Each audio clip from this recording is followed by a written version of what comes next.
Bueno, quería contarles que Piedra Libre es algo verídico, parte de mi vida. Igual que Super Loki Magnano, está en cada viñeta, hay relatos sobre esa parte que ahora les voy a contar cómo fue en realidad. Yo estaba esperando a un bucanero, era una lucecita que se acercaba hacia mi ventana. Ya tenía preparado lo que me iba a llevar para el viaje, porque me decían tenés que llevar solamente lo más importante. Y lo más importante para mí eran mis títulos, de lo que había hecho tanto esfuerzo y de lo que me había recibido. Y le tenía que dejar a mi marido antes de las 6, antes de irme, el anillo y las llaves, porque yo me iba a un viaje, a un lugar con un bucanero. Bueno, llegó la hora y me fui. Sin embargo, mi marido me acercó una toalla, por si necesitaba algo más.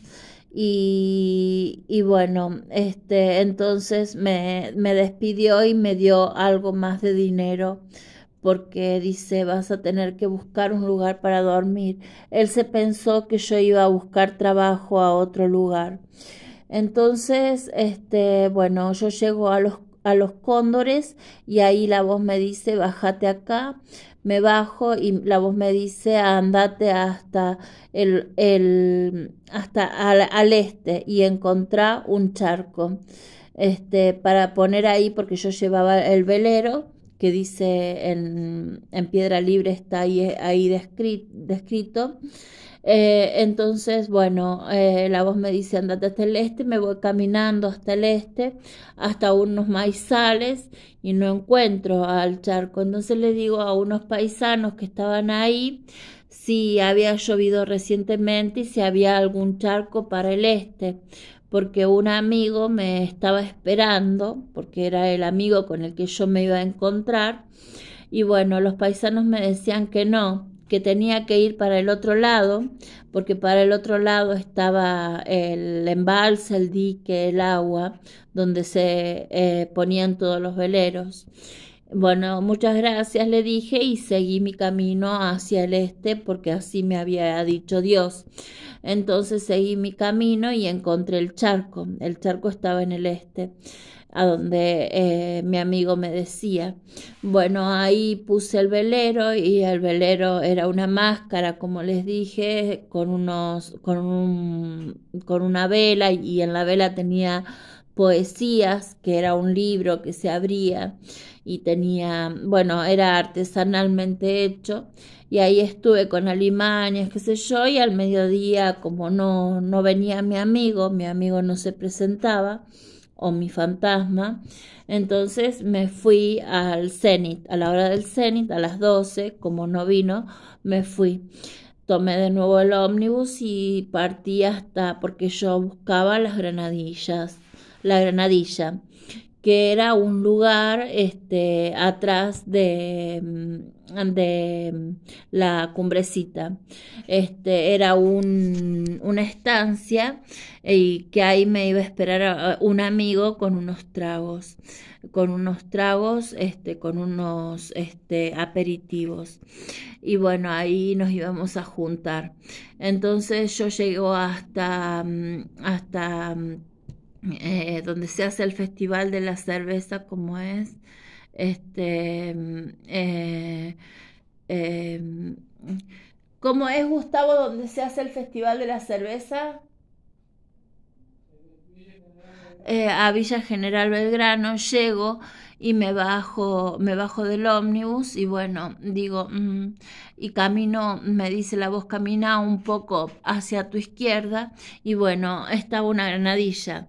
La granadilla es una planta chiquita de jardín, igual que la granada, pero enana, con las granadillas. Y la granadilla después, cuando llegó a Córdoba, me bajo en las plazas de las Américas en el ómnibus y estaba la granadilla, también como conmemoración a este poeta dramaturgo que vino acá, a Argentina y que fue asesinado, este, eh, que hizo El romancero gitano, ay, ahora no me acuerdo. Bueno, entonces él, cuando yo me voy después de Villa General Belgrano, antes de irme a Córdoba, me voy para Federico García Lorca. Ahí estaba el homenaje en Córdoba, cerca de las Plazas de las Américas. Encontré la segunda granadilla. Y bueno, entonces me voy a Villa General Belgrano y a los 20 kilómetros, por ejemplo, antes de llegar a Villa General Belgrano, la voz me dice, bájate acá. Bueno, me bajo y dejo todos los títulos porque digo, estoy muy pesada, no voy a poder caminar porque tenía un bolso común que usaba como mochila, porque vieron que el bolso tiene una tira larga y dos tiras cortas. Bueno, las dos tiras cortas me las ponía en el hombro y la usaba como mochila para caminar más fácilmente, y dejo los títulos abajo de un arbolito que estaban en una caja que era un juego de sábana, y al lado había una escuelita rural y del otro lado había un bar, unos cosos, un pobladito ahí, un bar y unas casitas, y después decía Camino a Atacama. Yo decía, ¿cómo? Camino a Atacama, acá no puede ser. Y bueno, decía Camino a Atacama. Había un cartel que yo leía que decía Camino a Atacama. Bueno, entonces dice, bueno, apúrate porque tenés que hacer tiempo récord. Bueno, yo digo, estoy compitiendo por algo, no sabía de qué se trataba. Y la voz me dice, bueno, anda, anda, sí, ya sé, no voy a ir. Y paso, todavía no había cruzado el alambrado para irme por la sierra, estaba como en el camino y viene un auto de frente, como viniendo de Atacama, ¿no es cierto? Y me dice, por favor, no, no me pares. No, le digo yo, si no me voy a parar, no te voy a parar. Voy para otro lado. Y entonces crucé el alambrado y ahí, bueno, sí, está todo el relato, que llego a un lugar donde es una vertiente, donde pierdo mi ojota y salta una rana, eso es verdad. Y yo digo, ¿y con la otra ojota qué hago? Y después, muchos años después, con mi marido, yo le dije, quiero ir a rescatar las hojotas porque a lo mejor están contaminando esa parte de la sierra. Y dice, no, es imposible, no vas a volver a 2 veces a ir por el mismo lugar y a encontrar las hojotas, no vas a poder.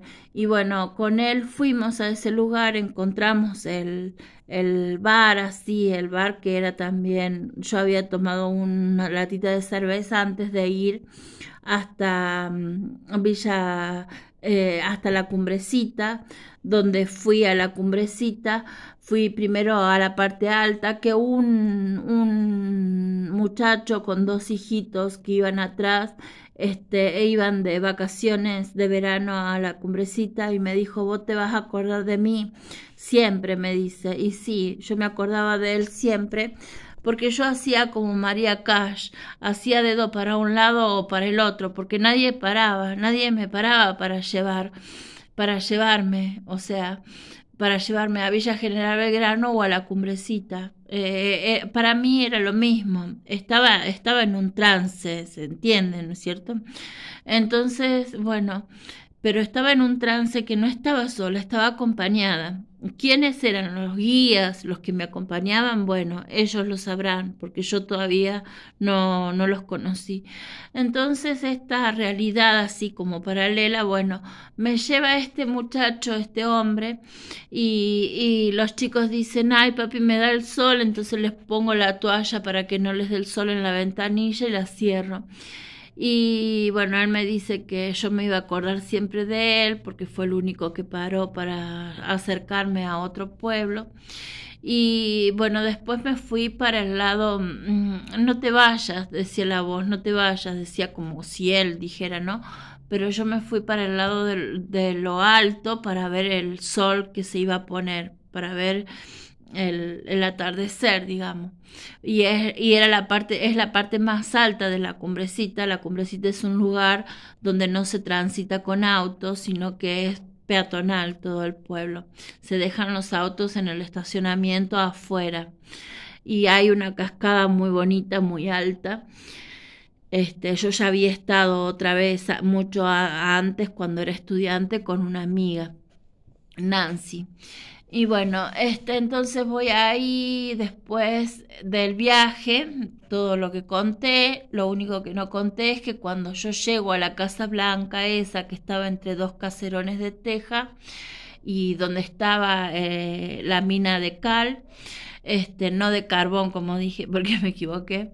Y bueno, ahí en ese lugar yo me tiro en un remanso y se mojan toda la plata, todo, y empieza a tener olor. Y cuando dejo el bolso, lo dejo antes de ir a la mina y antes de hablar con el aljibe, y en el aljibe que digo las vocales A, E, I, O, U, y después las digo cantando, se me venía a la mente una idea de que ahí podía haber alguien, haber tirado a alguien a un muerto, a alguien que falleció, que los mataron o lo asesinaron. Y bueno, entonces esa era la idea que se me venía a la mente.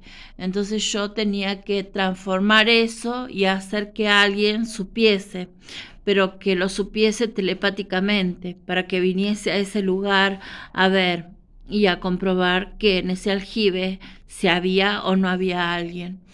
Y entonces después me voy y bueno, una moto para y yo le digo, no me podés llevar hasta la ruta antes de que el muchacho me llevara a la cumbrecita. Y el de la moto me dice, no, yo no puedo, ¿cómo vamos a hacer? Dice, vos tenés el bolso, dice, la moto es chica, dice, no te puedo llevar, pero más allá están haciendo un camino y hay 3 muchachos que van a venir en una camioneta a las 6 y vos esperalos y decirles que querés ir hasta la ruta, y ellos van a un pueblo que me dijeron el nombre pero no me acuerdo. Y bueno, entonces yo me vine con ellos en todo el camino, no dijimos una palabra a nadie, ellos muy respetuosos, eran trabajadores del camino de Yacanto, porque ese era el camino hacia Yacanto, y el que yo venía era otro camino que estaban haciendo para volver. Entonces, bueno, ellos iban a un poblado más allá y a mí me dejaron en el borde de la ruta, que bueno, después sí me fui a la cumbrecita con este muchacho y los 2 nenitos, y ahí sí, cuando alquilé una piecita, un cuadro se me empezó a mover y empezó a darme todas las imágenes, como que en el lugar que yo había estado guiada, como si Dios me guiara, como si fuese un hombre y abriéndome el camino, haciendo un puente hacia, así como una mano que me guiaba en el camino y que me protegía también. Entonces, bueno, después con los años, yo hago unos cuadros, que son los 2 que tengo ahí con los títulos, que no tengo todos los títulos porque los perdí, pero algunos son posteriores, y mi papá me guardó una copia del título original de la licenciatura en trabajo social, que gracias a él lo pude recuperar. Y bueno, entonces con mi marido volvimos a ese lugar mucho tiempo después, y cuando yo le dije, vamos por este lugar que tenemos que encontrar los 2 caserones de teja y la Casa Blanca que está en el medio, que yo levanté el chapón y decía Montesano, que ahí también le pregunté a una mujer de la Cumbrecita, le pregunté si conocía a alguien montesano y me dijo, como ya les conté, que conocía a alguien que debe ser el dueño de ahí, que trabajaba en Córdoba en una inmobiliaria. Después, bueno, mi marido dice, no, acá ya no hay nada porque seguíamos y seguíamos por ese camino y a la derecha donde tenía que estar estas tres casas, no las encontramos nunca. Y yo estaba segura que tenía que ser ahí donde estaban. Y bueno, él no quiso seguir porque ya habíamos hecho muchos kilómetros. Y bueno, entonces nos volvimos.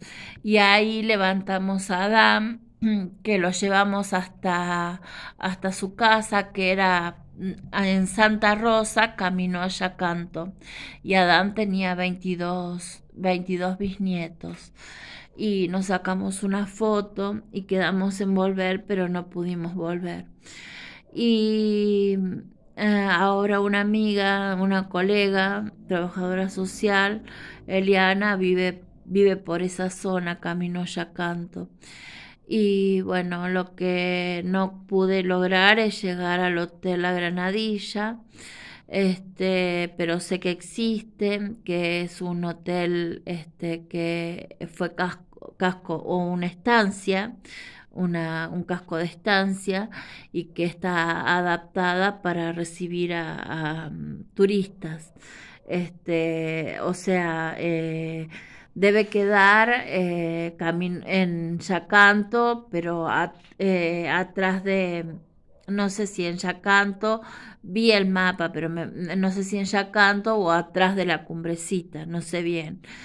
Y, y bueno, entonces todo este viaje fue muy revelador para mí, porque después empiezo a buscar Montesano, porque me habla Isabel Montesano telepáticamente, que es lo que yo les conté, pero no les conté que también hablé a Buenos Aires, porque encontré en la guía de Buenos Aires a alguien, Isabel Montesano, y bueno, entonces llamo y encontré a un montesano en Buenos Aires, a una mujer montesano, que no me acuerdo el nombre. Llamo por teléfono y me dice que sí, que ella tiene una prima o una hermana, no me acuerdo, que es Isabel Montesano. Y yo le digo, ¿usted me puede dar el teléfono de Isabel Montesano porque me gustaría hablar con ella? No, le digo, no, me dice, yo no te puedo dar el teléfono de ella.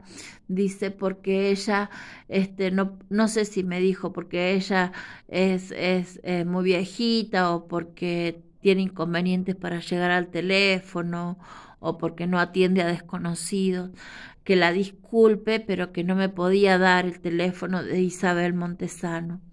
Isabel Montesano también vivía en Buenos Aires, pero también estaba ella en la clínica Filipinel, según me dijo la secretaria.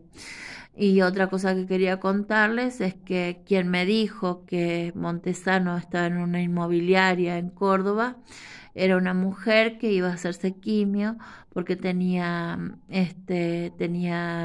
cáncer de mama, y yo cuando ella me dijo así, le vi una luz en el pecho, una visión que tuve, y le dije que ella era muy luminosa, que ella tenía mucha luz adentro, porque hablamos de los caballitos, porque yo cuando bajé de ahí eran escalones de piedra para llegar a la Cumbrecita, al pueblo, al centro, digamos. Y vi que un hombre llevaba hacia arriba a unos caballos, y yo le dije, mira, yo cuando bajaba al pueblo vi a un hombre que llevaba unos caballos, no les habrá hecho mal a las si no tenían herraduras, no le habrá hecho mal a las pezuñas. Saben que no tienen que ir por ahí, me decía ella. Saben muy bien que no tienen que ir por ese camino, pero es el más corto. Tienen que dar toda la vuelta porque es el camino que hacen los caballos, porque es por tierra, pero acortan siempre para llevarlos por ahí. Dice, yo soy dueña no sé si me dijo que se había muerto su marido, pero ella era dueña de un campo y tenía caballos, por eso sabía y protegía a los animales. Bueno, eso les quería contar, que todo lo que yo les estoy diciendo es verdad. Y cuando llegué a la cumbrecita, también está dibujado en Super Loki Magnano. Cuando voy bajando por estos escalones de piedra, hay ¿cómo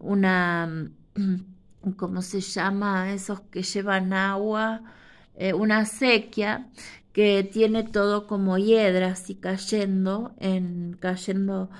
hiedras. Hiedra es una enredadera y está tapada la acequia. Entonces yo me asomo así, abro la hiedra, y bueno, y veo ahí, hablando a una ballena con un lobo estepario.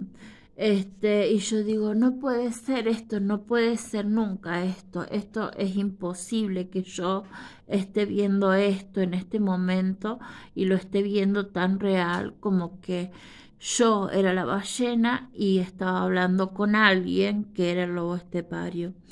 Y bueno, entonces ahí dejé eso, me fui y les pregunté a unos hombres de un lugar para pasar la noche y me dijeron, no, dice, sí, esto es muy caro, pero allá tenés, dice, una mujer que alquila una habitación con baño. Y bueno, fui ahí y tenía unos zapatos, unos suecos que me había hecho una mujer que era zapatera y que hacía y trabajaba el cuero y hacía zapatos para mujeres.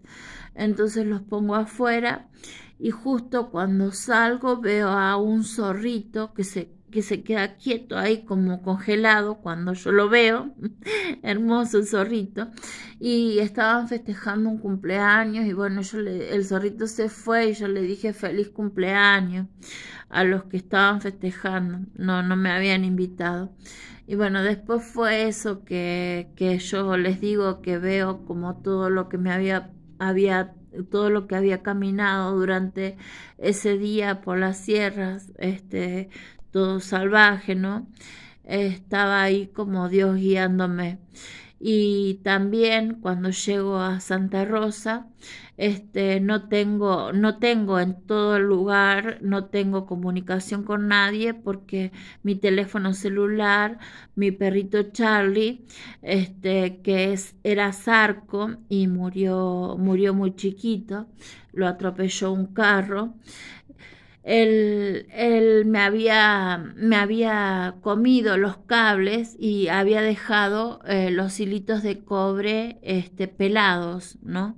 Bueno, entonces cuando estoy en Santa Rosa de Calamuchita voy a un hotel, hago unos dibujos, se los dejo ahí al muchacho y bueno, y entonces en Santa Rosa una voz me dice, ¿qué te hace falta? Le digo, un electricista.